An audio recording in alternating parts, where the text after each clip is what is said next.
Good morning, Rise fam. It's Thursday, day 5 of our journey through the Holy Week. What we're doing is we're looking at the last earthly week of Jesus's life, and things have been really just kind of chugging along for the past couple days, but now that we're at Thursday, things are going to really begin to quicken. The pace of events really picks up. And we've talked about pigeons, we've talked about figs, and this morning I want to talk to you guys about feet. And I know feet's kind of an awkward one, but Jesus has a moment in John chapter 13 where he talks about washing the disciples' feet. And not only does it mean he actually washed the disciples' feet, but there's a lot of good nuggets that are tucked into it as well. Before I hit that passage, get an idea of all that's going on. The religious leaders are after him right now. There's a plot that's already unfolding involving Judas being the inside person to turn him in. There's a preparation going for the Passover meal. Jesus is going to do the Passover meal with his best friends and do the Last Supper. He's going to go to the Garden of Gethsemane. Like, all these things are happening right now. And at midnight on Thursday, which would be Friday, a second after that, we start to get to the final moments. But for now, let's just hit this passage in John chapter 13. So it says this starting in verse 5. Then he poured water into a basin and began to wash the disciples' feet and to wipe them with the towel that was wrapped around him. He came to Simon Peter, who said to him, "Lord, do you wash my feet?" Jesus answered him, "What I am doing you do not understand. You do not understand now, but afterward you will understand." Peter said to him, "You shall never wash my feet." Jesus answered him, "If I do not wash you, you have no share with me." So you imagine the scene for a second. Like Jesus is literally washing all of these guys' feet, all 12 of them.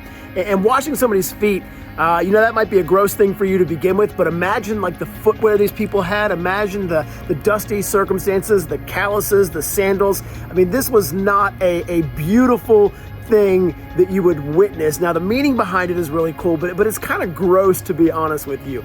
And so he goes person by person by person and begins to get closer and closer to Peter. And then finally when he gets to Peter, Peter has this protest moment with him.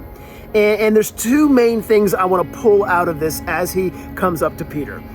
One of them is Jesus says that if I don't wash you, you have no share with me.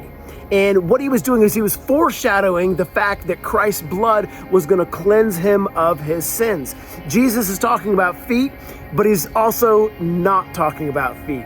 And the reality is that if you have not been washed in the blood of Jesus, like, you have no share with him.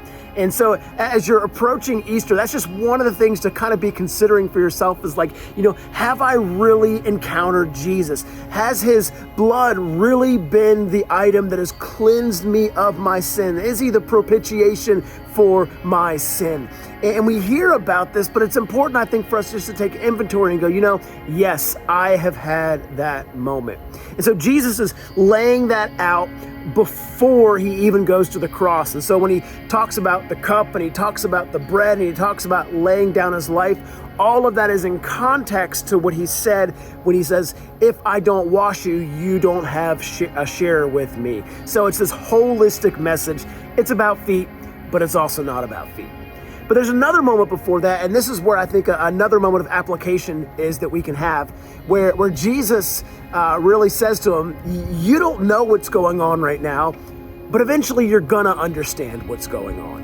And if we look at the book of 1 Peter, so remember, it's Peter who's kind of having this exchange with Jesus. In the book of 1 Peter chapter 5, verse 5, it says this, "Likewise, you who are younger, be subject to the elders.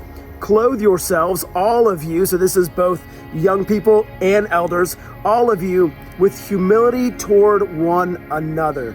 For God opposes the proud, but gives grace to the humble." And Peter begins to learn this lesson, that in the Christian life, we are not to be people that are served. We are supposed to be people that serve others. Servanthood is baked into the message of the gospel. Jesus didn't come to be served, he came to serve. And so as followers of Christ, we got to follow in line with that. We got to fall in order with that. We need to be people that are serving those around us. I've heard it said this way, that if serving is below you, then leading is beyond you. Like, we all aspire, hopefully, to be leaders in our communities, leaders in our families, leaders in our circle of influence. But if we're not willing to serve people, we actually forfeit the ability to be able to lead them.